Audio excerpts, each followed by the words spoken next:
alaykum, hurmatli aziz fermer va dehqonlar, Oks Agroni kuzatib borayotgan aziz do'stlar. Bugun 5-aprel 2026-yil bu akamiz Uchqunaga, assalomu alaykum aka. Akamiz Jizzax viloyati Baxmal tumanidan Oks Agroga kelibdi do'konimizga. Akamizga 31 dona yaxshi lashayin urug'lardan berib shartnoma asosida kelishdikda, Xudo xolasa hamkorligimiz Alloh barakatini bersin. Bu akamiz bilan uzoq vaqt aloqada bo'ldik telefonda. Mana nasib bugun ekan.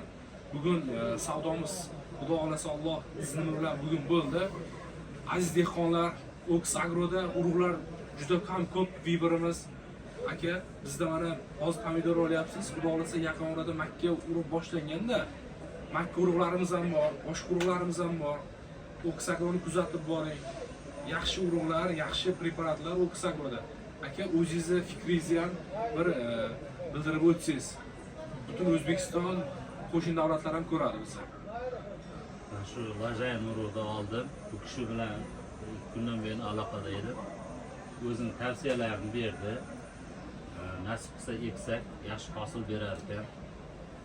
Nasib qilsa endi Makka jo'xori ekish payti ham kelib, shundan urug' olamiz. Sizlarga ham tavsiya qilaman. Xudo xolasa. Olib ekishdi. O'zlari hamma agrotexnik xizmatlarni o'rgatib turar ekan.